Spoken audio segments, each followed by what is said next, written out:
La próxima semana ya tenemos que es el examen final, ¿sí? Y tenemos que hacer. Entonces, les voy a hablar vamos a hablar también de cuello uterino, que correspondía a la semana 16, voy a adelantar un poco.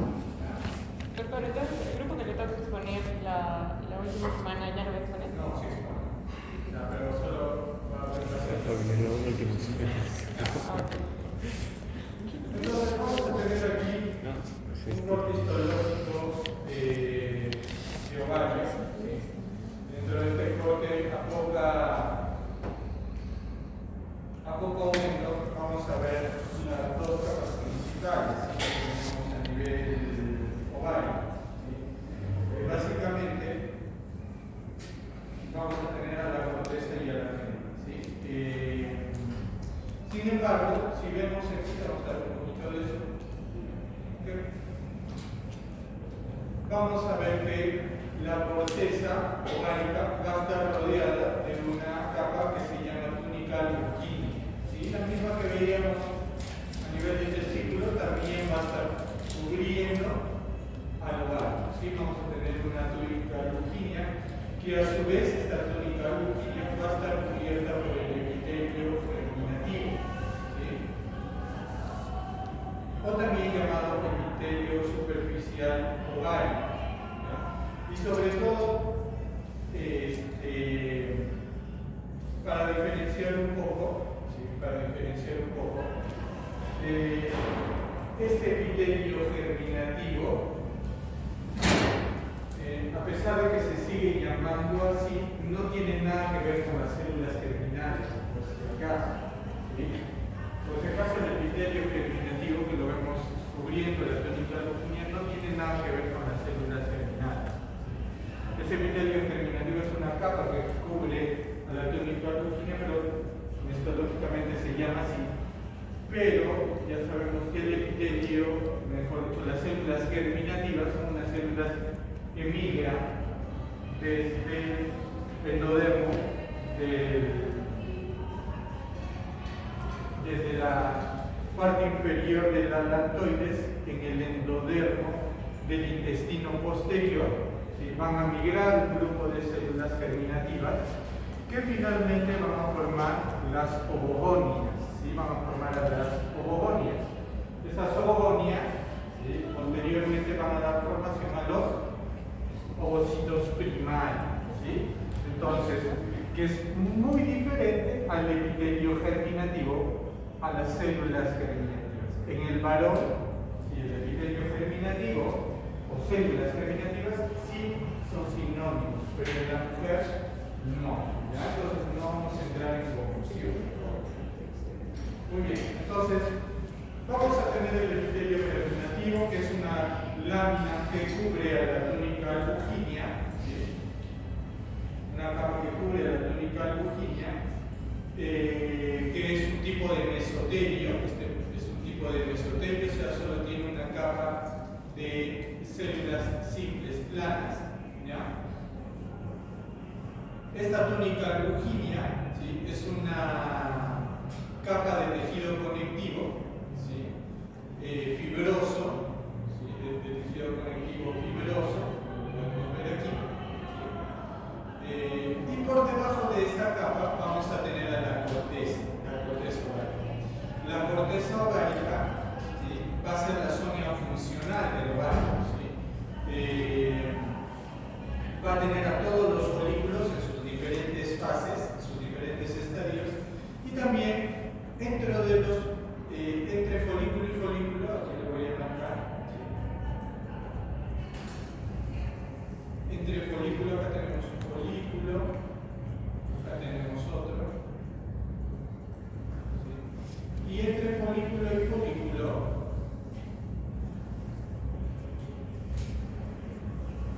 vamos a tener un tejido, ¿no?, en todas estas zonas. ¿A esto cómo se le llama? Tejido estromal, ¿sí?, o estroma ovario. ¿Ya? Esto nos ayuda a ¿cuál es la función de esto? Hormonas. Nos ayuda a la producción hormonal también, ¿sí?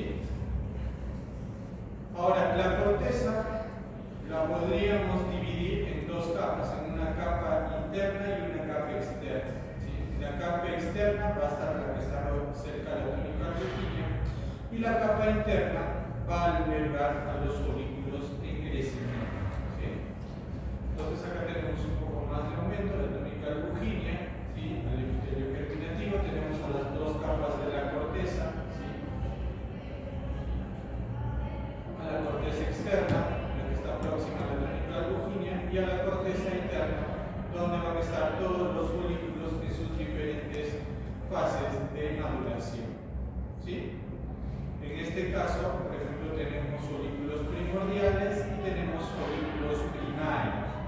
Entonces, ¿cuántos tipos de folículos vamos a tener? Eso tenemos que recordar bien, 5.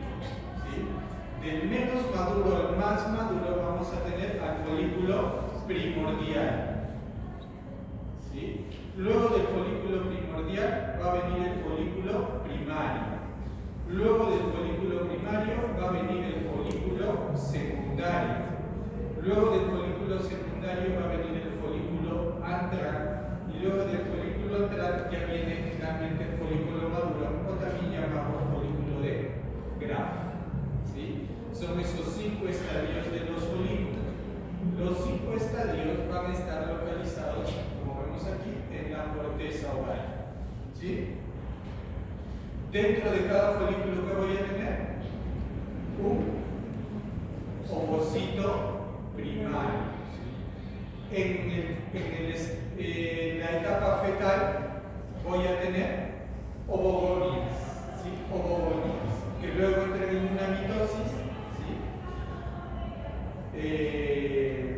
Y luego se detienen en la meiosis, en la primera fase, la fase 1 de la meiosis, se detienen como ovocitos primarios y se quedan de esa manera estáticos hasta que llegue la pubertad.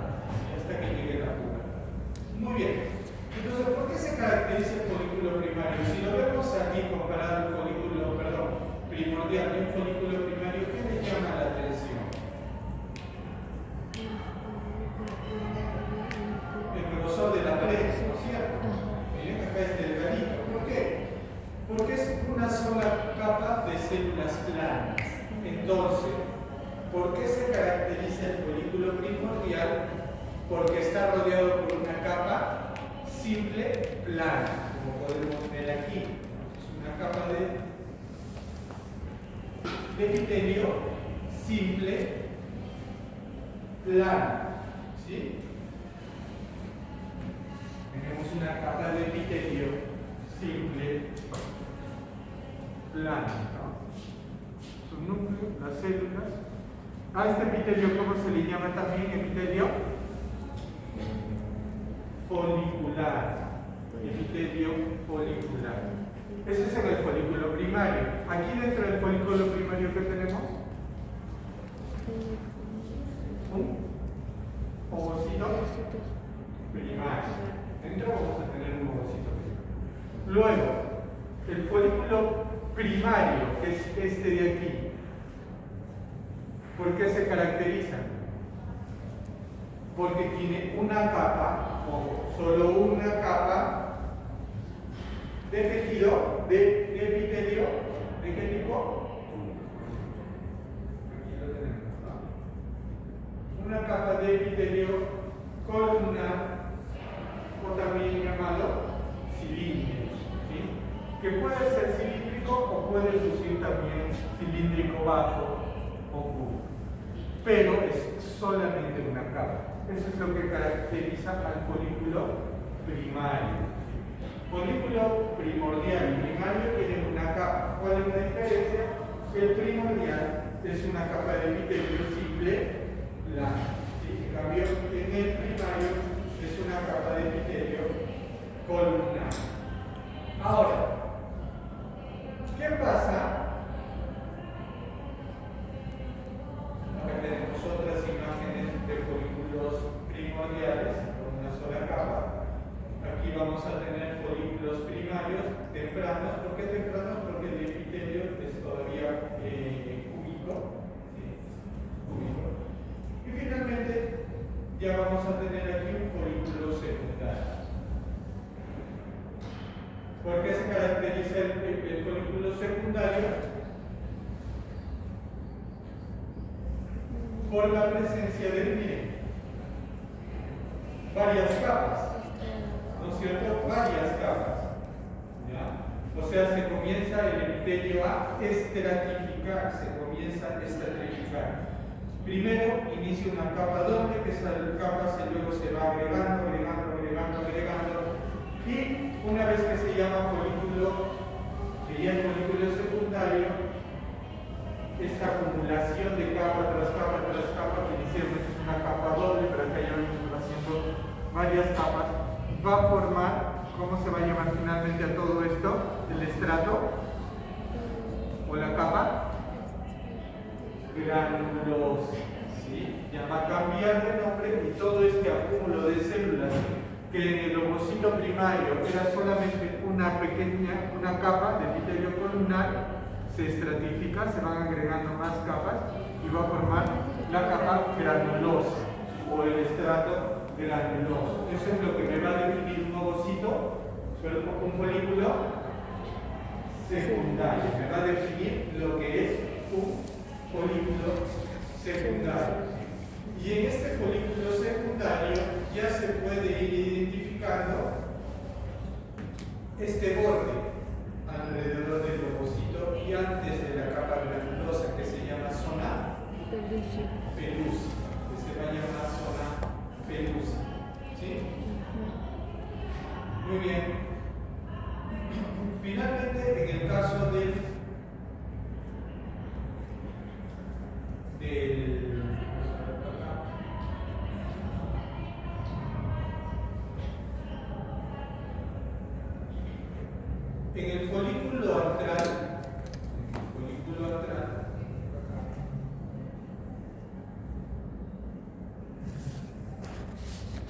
en el folículo antral, ya van a aparecer unos espacios, ¿sí? Y en el folículo de Graf van a aparecer unos espacios de líquido entre la capa granulosa, ¿sí?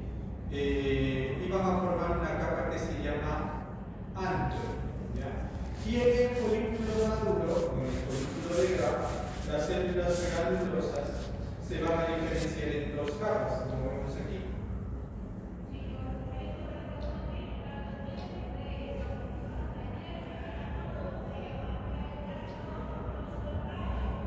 En el folículo de Graf vamos a formar una capa de células que entren en contacto con la teca, ¿sí?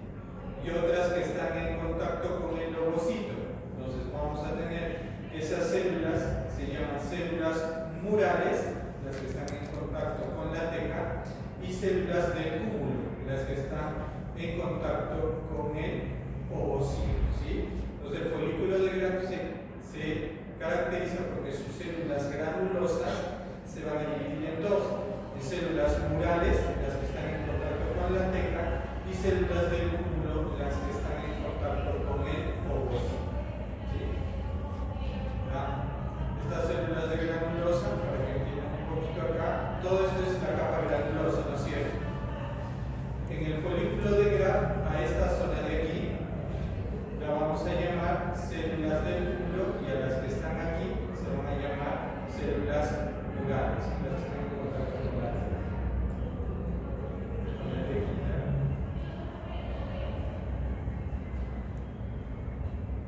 Acá, por ejemplo, ya vemos esto que es ¿qué sería? El antro, ¿no es cierto? Esto sería el antro. Si este es un antro y este es un ovocito, ¿qué tipo de folículo es? Un folículo antral. Un folículo antral. Ahora, si es que en esta misma lámina me pondría de que hay unas células que están murales, me ponen células murales, y acá unas células del cúmulo, ya estaría en un folículo maduro o folículo de Graf. ¿Sí? El tamaño del antro También, ¿no? El tamaño del antro, como vemos aquí, es no tan largo, en cambio en el folículo de Graf ocupa casi todo el espacio del folículo, ¿sí? en el folículo de Graf ocupa prácticamente todo el espacio. Entonces, eso también me va a ayudar a diferenciar. Ahora, luego vamos a tener, dentro de los folículos, vamos a tener células de la teca. Como vemos acá, vamos a tener células de la teca interna y la teca externa. Estas células van a rodear al folículo, ¿sí? Lo van a rodear. Y van a formar, como ya vemos, dos capas, una capa externa y una capa interna. ¿Cuál es la función de esta capa que rodea al folículo? ¿Sí? Básicamente van a producir andrógenos. Van a producir andrógenos que luego van a convertirse en estradiol gracias a las células de la granulosa. ¿Sí? Entonces, estas células de externa, su función ¿cuál es? Fabricar andrógenos. Estos andrógenos, que son masculinos, van a pasar a las células de la granulosa y se van a volver en estradiol, que son femeninos. Entonces, es muy importante este paso de células de la teca a la granulosa para que haya la conversión de las hormonas sexuales androgénicas en estrógenos. Tienen un mismo foco común, sino que tienen que tener un paso previo en las células de la granulosa para que se puedan convertir en células, en hormonas estrogénicas. Es algo muy importante en esa zona. Muy bien. Entonces vamos a dejar todas estas partes de aquí.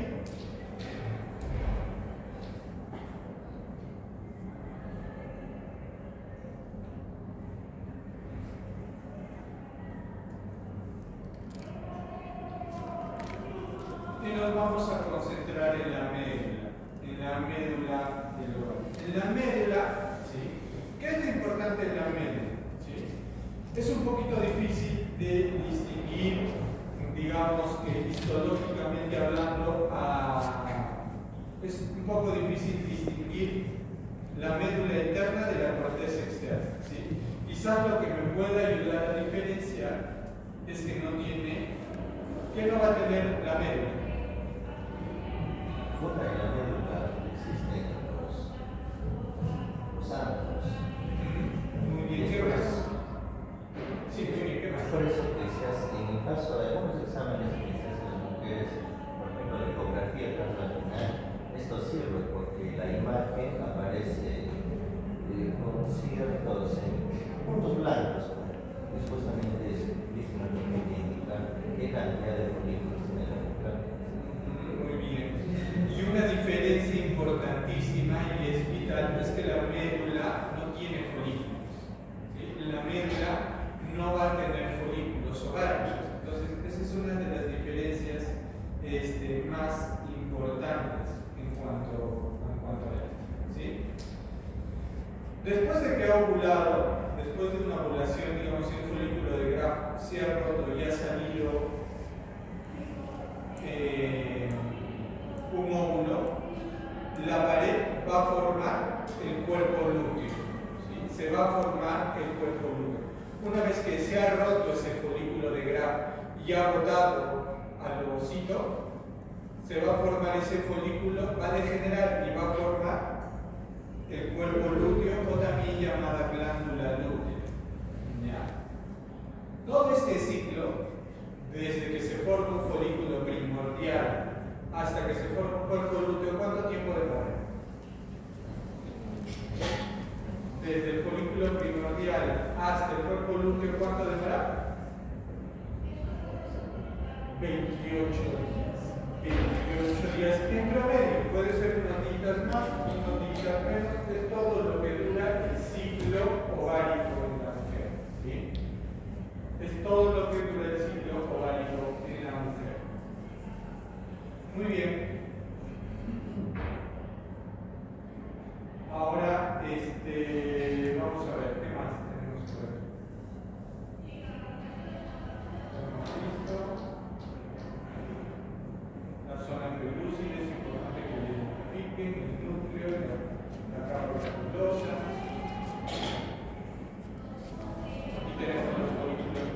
epiteliales con el ovocito. ¿Por qué? Porque es solo una capa de epitelio simple plano.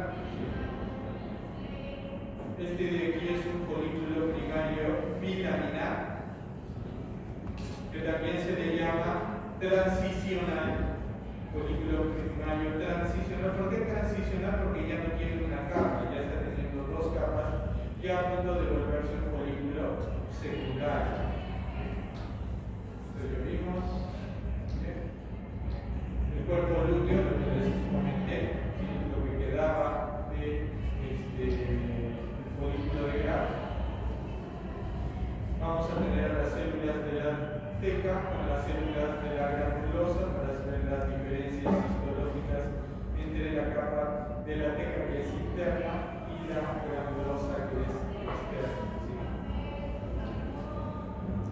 Vamos a tener al cuerpo blanco, el cuerpo albicans, también presente en el ovario. Vamos a tener la presencia de algunos folículos atrésicos. Y ahora vamos a hablar un poco de las trompas de Falopio. ¿Sí? Las trompas de Falopio, como vemos aquí, van a estar compuestas de varias capas. Va a tener una capa serosa, también que es parte del peritoneo, una capa serosa o también llamada peritonea. ¿Por qué está compuesta esta capa serosa externa? Es un epitelio simple plano, es un mesotelio. Que se va a llamar también mesosalpinx. Mesosalpinx,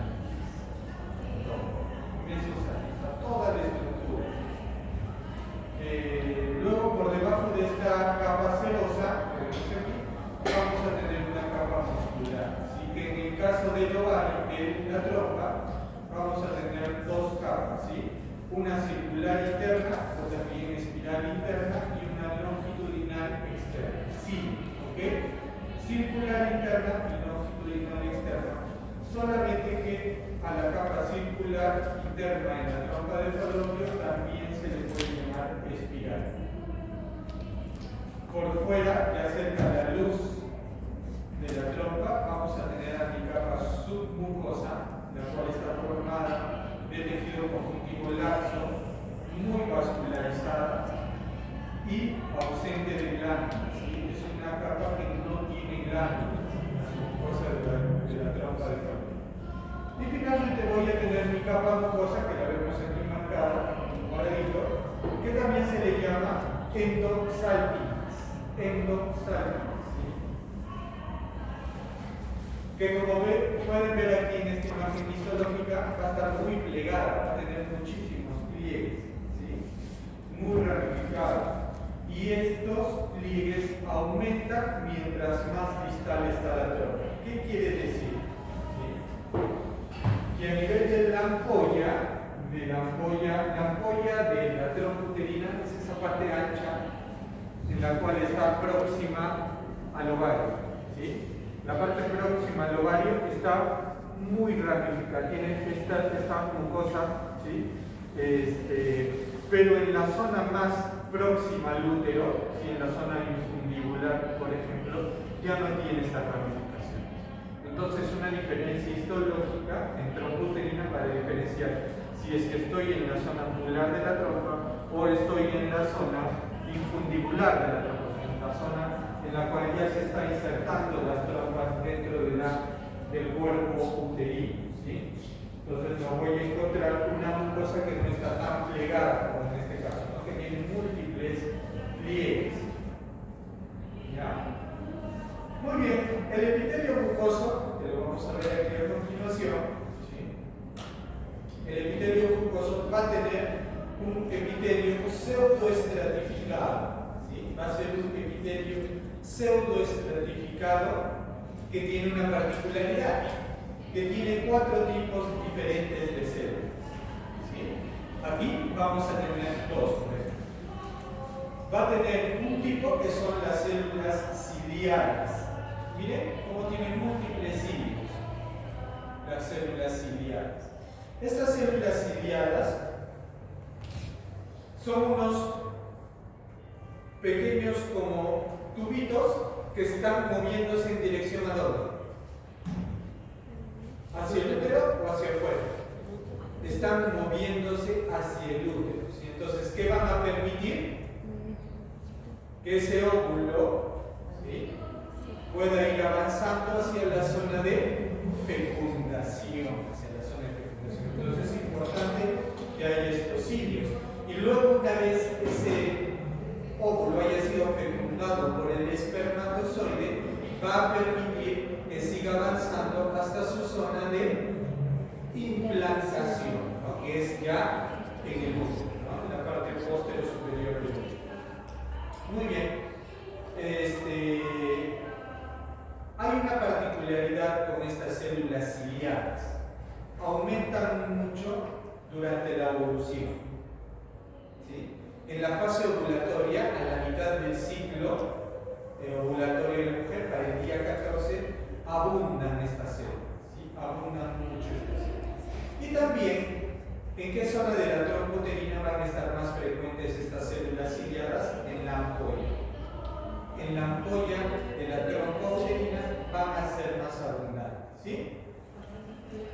Luego vamos a tener a nuestras células secretoras, otro tipo celular. Obviamente estas células secretoras que vemos aquí, ¿por qué se caracterizan? Porque no tiene cilo. ¿Sí? No tiene cilo. ¿Cuál es su función de estas glándulas secretoras? Producir moco, mucina, y producir un líquido nutricio, ¿sí?, compuesto de glucógeno y lípidos. ¿Sí? Estas células secretoras se van a descamar luego de la ovulación. Una vez que es como que van preparando el terreno, pero una vez que ha ocurrido la evolución, estas células se desecan y sufren apoptosis y se descaman, desaparecen las células secretoras. ¿Sí? Luego vamos a tener otras células que no las vemos aquí, que se llaman, que son un poco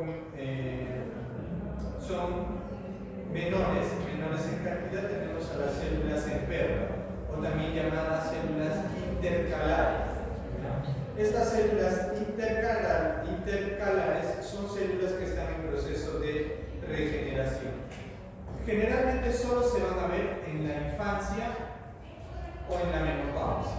¿Sí? Solamente se van a ver en la infancia o en la menopausia, las células en perla.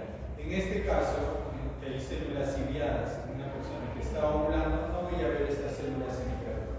Y finalmente vamos a tener a las células en escobilla o células de Bruch, ¿sí?,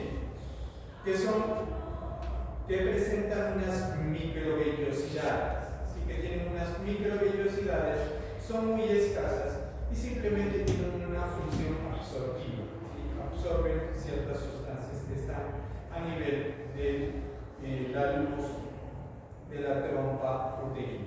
¿Sí? Muy bien.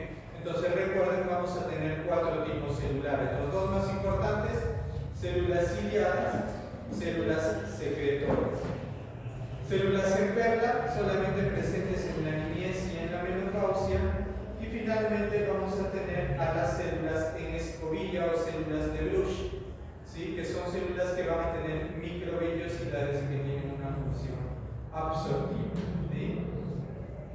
Si vemos aquí, en esta zona donde primero lo voy a pintar,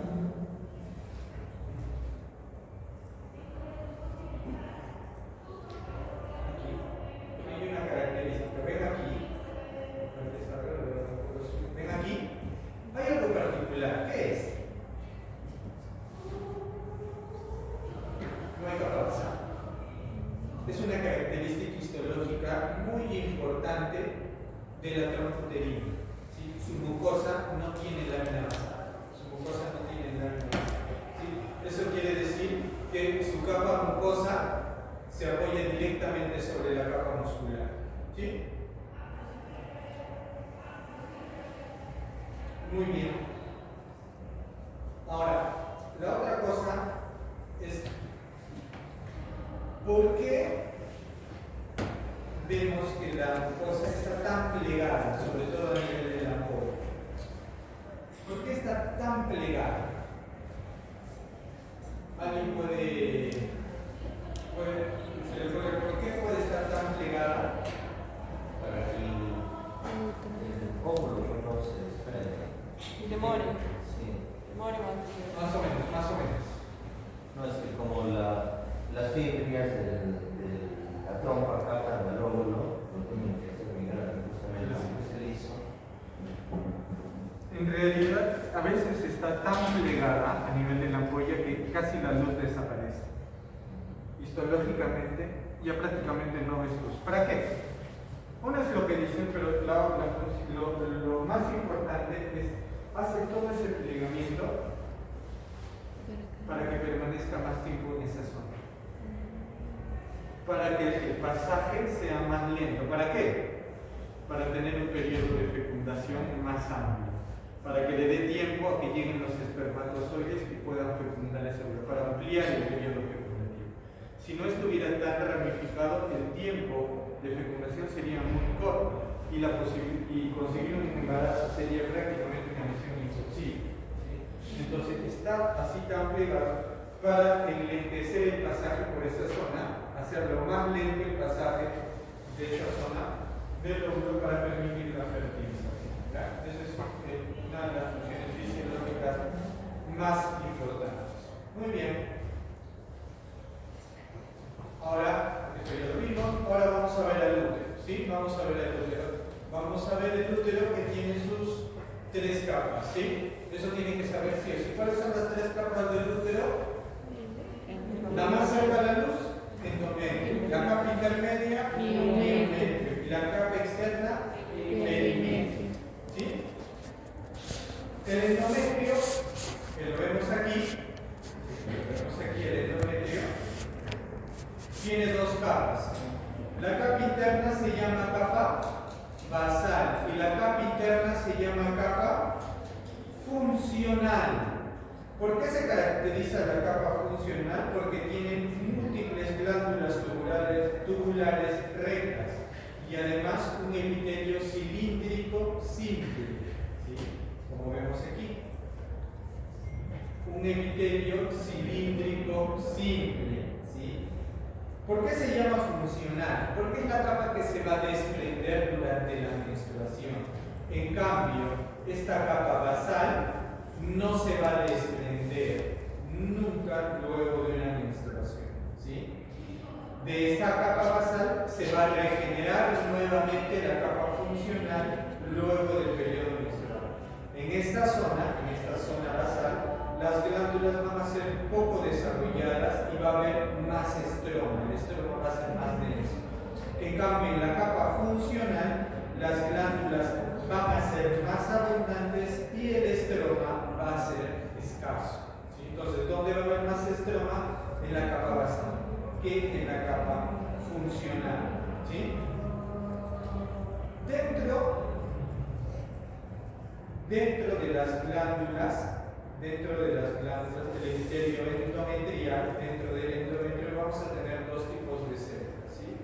Vamos a tener a las células ciliadas y a las células secretoras, que son la mayoría. ¿Sí? Células ciliadas y células secretoras. ¿Ya? Eso vamos a tener dentro del epitelio endometrial. ¿Ya? Vamos a tener esos 2 tipos de células. Células ciliadas y células secretoras. ¿Sí? Por si acaso, miren esta glándula acá. ¿Ven esta glándula? ¿Qué les parece? O bueno, ¿qué les causa impresión? Parece como un gusano, ¿no? Es una glándula única, no se ramifica. Eso es una particularidad única de estas glándulas endometriales. No se ramifican. ¿Sí? No se ramifican. ¿Qué otra cosa más? Que en el estroma, o sea, en el espacio que hay entre glándulas, en el estroma, va a haber células estromales, aquí estas de aquí. ¿Sí? Va a haber células estromales. Estas células estromales, ¿sí?, se van a formar, van a convertirse en células deciduales. ¿Sí? ¿En qué caso se van a convertir en deciduales? Cuando hay implantación. Si se implanta estas células de acá del estroma, ¿qué les va a pasar? se van a poner más grandes, se van a poner más redondas y se van a poner más rosadas por la abundancia de glucógeno. Y se van a convertir de células estromales, como las vemos aquí, se van a volver más gorditas, más rosaditas, se van a volver en células deciduales, ¿sí? Pero este fenómeno solo va a ocurrir cuando hay implantación. Cuando hay implantación. Muy bien. Ya sabemos, ¿no?, que en el miometrio, en la capa muscular, ¿cuántas capas tiene la capa muscular? 3 capas. Es casi imposible diferenciarlas histológicamente hablando. Lo único que tienen que saber es que las dos externas son longitudinales y la del medio es circular. ¿Sí? Si ustedes me dicen, doctor, ¿cómo puedo diferenciar? ¿Se puede de alguna forma? En realidad no es muy difícil que diferencien las 3 capas musculares del miometrio, ¿sí? Como pueden ver aquí, nos parece una sola, ¿no? Pero en realidad acá hay 3 capas, haciendo un sándwich. En el centro, circular, y en la parte externa e interna va a haber capas longitudinales, ¿sí? Y por debajo de esta capa mucosa del miometrio, perdón, de esta capa muscular del miometrio, vamos a tener ¿qué capa? ¿Cómo se llama la tercera capa? El perimetrio, ¿no? El perimetrio, que es la capa más externa, el perimetrio, se va a caracterizar, ¿sí?, porque es una capa de mesotelio, o sea, un epitelio simple y plano, ¿ya? Y tiene una particularidad también, que cubre todo el útero excepto en 2 zonas. ¿En dónde? En los bordes laterales. Imagínense el útero, su serosa lo cubre cual si fuera una sábana, ¿sí? Como si te cubriera una sábana. Y como si te cubre una sábana por los costados, no hay nada. Ahí ya no está cubierto de perimetrio. ¿Está cubierto de qué? ¿Cómo se llaman esas capas las que cubren a los costados? Paramétricos. Paramétricos. Está cubierto los costados, por donde no lo cubre el perimetrio, por los paramétricos. Así se llaman esas estructuras, ¿ya? Paramétricos, ¿sí?, donde no hay perimetrio. Muy bien.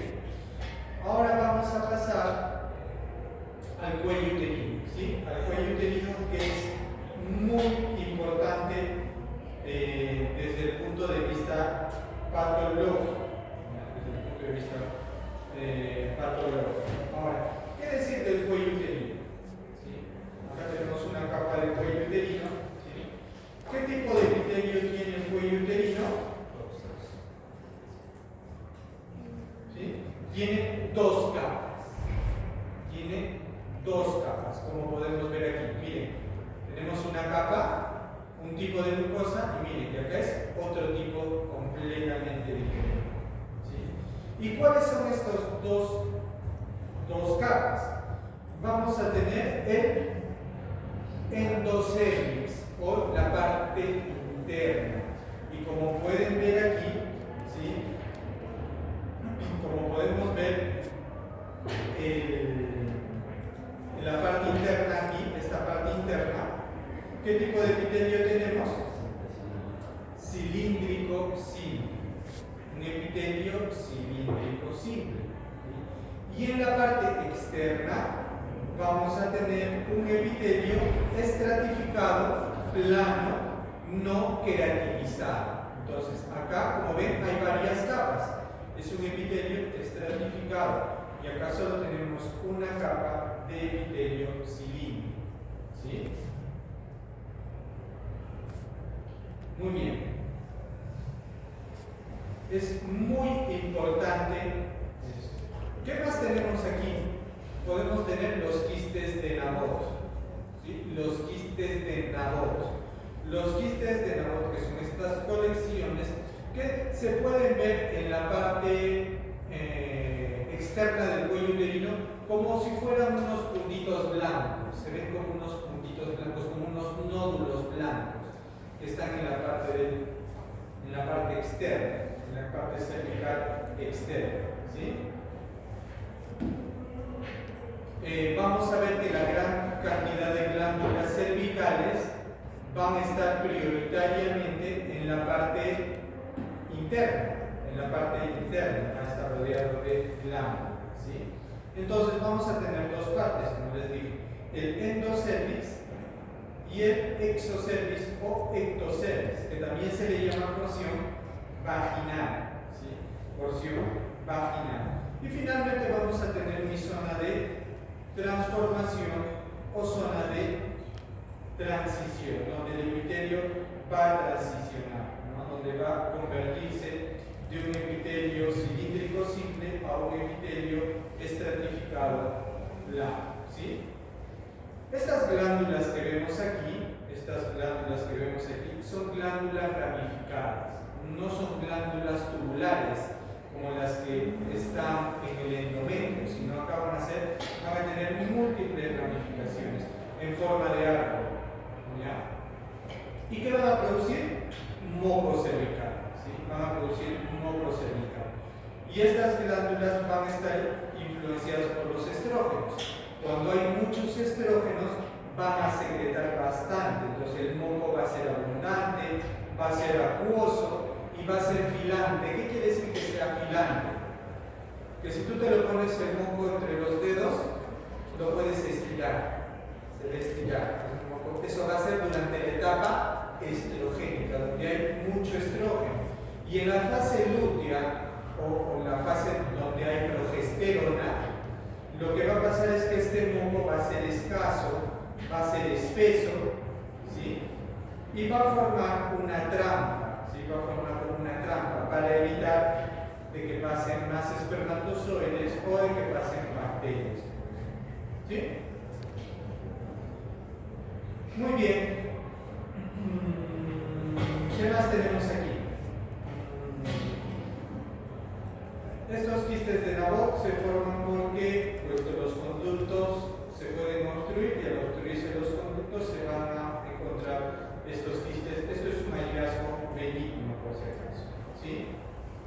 Este epitelio, ¿sí? Que lo vamos a ver aquí en más amplitud, este epitelio escamoso estratificado va a tener 4 capas, ¿sí? Va a tener 4 capas. Va a tener una capa basal, que es esta, la que estoy marcando aquí, una capa basal. Va a tener una capa parabasal, que está circundante a la capa basal, una capa intermedia y una capa superficial. Desde la capa superficial, ¿sí? Donde las células están aplanadas, vamos a tener una capa intermedia, una capa parabasal, ¿sí? En esta zona, y la capa basal, ¿sí? 4 capas de el epitelio estratificado escamoso del ectocervix. Como ven acá no tiene queratina, ¿sí? No tiene queratina.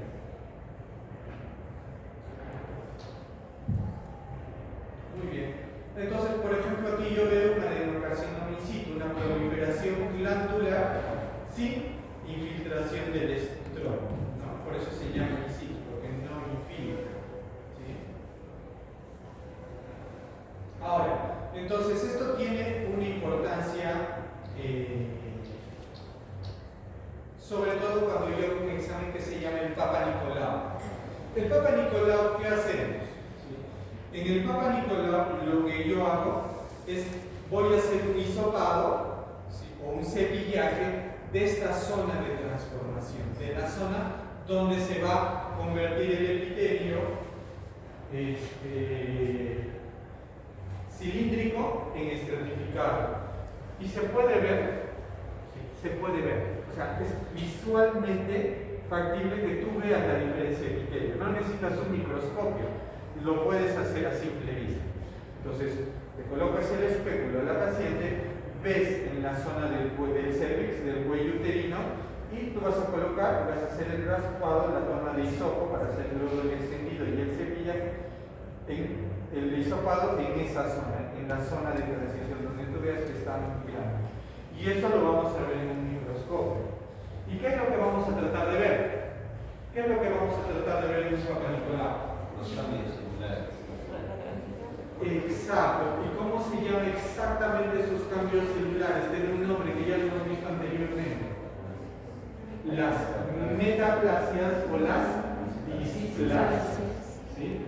Las metaplasias, que recordamos que es un cambio en la célula, pero del mismo tejido, y en una displasia en el cual es completamente diferente.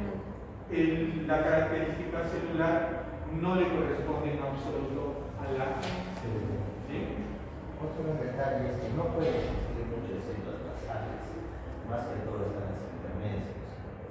Exacto, y nos referimos a células basales, a estas, ¿no es cierto? A las que están en la parte más profunda. Recuerden que ¿cuántas capas tiene? 4. ¿Sí? Entonces, obviamente no puede haber células basales, ¿no? Porque si no, eso quiere decir que hay un daño. Si hay un daño en el cero, ¿sí? Lo que me puede llevar a un cambio, a un tipo de cáncer. ¿Sí? Y recuerden, ¿sí?, que la presencia, también busco la presencia de unas células con nombre propio que se llama coilocitos. Los coilocitos van a hacer que tú vas a encontrar una célula, pero con un halo alrededor, como si fuera una zona de queratina alrededor. A eso se llama coilocito. ¿Y por qué es importante ver eso? Porque si ves un coilocito, automáticamente dices, hay papilomavirus. Ese cuello uterino está infectado con papilomavirus. ¿Y hay problemas? Sí, porque una infección por papilomavirus, dependiendo de las cepas, ¿sí?, de papiloma, me puede llevar a un cáncer de cuello uterino. ¿Sí? Es por eso que es tan importante que las mujeres y varones se vacunen contra el virus del papiloma humano, para evitar que aparezcan coilocitos, ¿sí?, y para evitar que haya una metaplasia, y luego una displasia, y luego un cáncer de cuello uterino, que está provocado exclusivamente por una infección por ese virus, el virus del papiloma humano. ¿Sí? Recuerden esas células, coilocitos, muy importante. Se aplicaba anteriormente el ácido acético. En esa zona para ayudar a diferenciar, para ver qué, para ver la metaplasia. ¿Qué ocurre? ¿Qué ocurre en estos casos? Este epitelio, hay una diferencia, ¿no? Acá está el epitelio columnar y acá está el pseudoestratificado. Puede pasar que el columnar invada, avance. Entonces, ¿cómo yo podía ver eso? Le echaba ácido acético y veía hasta dónde tenía. Entonces tú decías, mira, acá hay una displasia. ¿Por qué? Porque está invadiendo el tejido columnar a la parte donde debería estar el tejido estratificado. Eso es un estadio precancerígeno. ¿Qué tienes que hacer ahí? Hacer un corte, un microcorte, ¿sí? Un microcorte, o sea, cortar un pedazo prácticamente pequeño del cuello uterino y hacer un estudio anatomopático.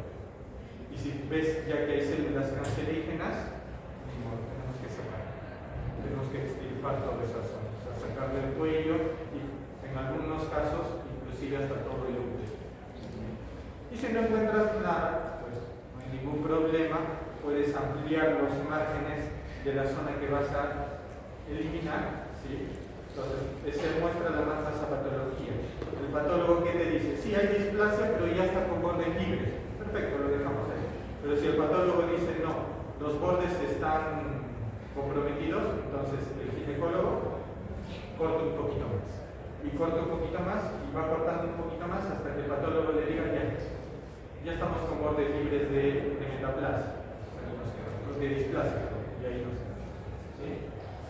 Eso ya lo vamos a ver cuando haga gineco. Hay las displasias de bajo grado, las displasias de alto grado, y es un tema un poco más complejo, ¿ya? De la patología ginecológica y de oncología también.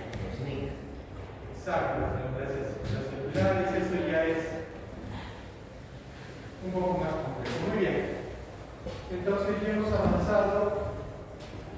No se olviden, por favor, entonces. entonces la próxima semana hacemos seminario y damos el examen final. ¿Sí? Es muy probable que el examen final sea el sábado. ¿Por qué? Porque tienen que dar los dos grupos juntos. Y hay dos, tienen que dar juntos el grupo de estructura y función 1 y estructura y función 2. Entonces yo les quiero hacer la consulta. ¿Qué prefieren ustedes? ¿Darlo el miércoles o darlo el sábado? Porque hay dos alternativas, o sea, lo tienen que dar juntos. ¿Ya? O sea, mis dos grupos de práctica tienen que dar el mismo examen. Tengo un grupo de práctica hoy, ustedes, y otro el sábado. Entonces tenemos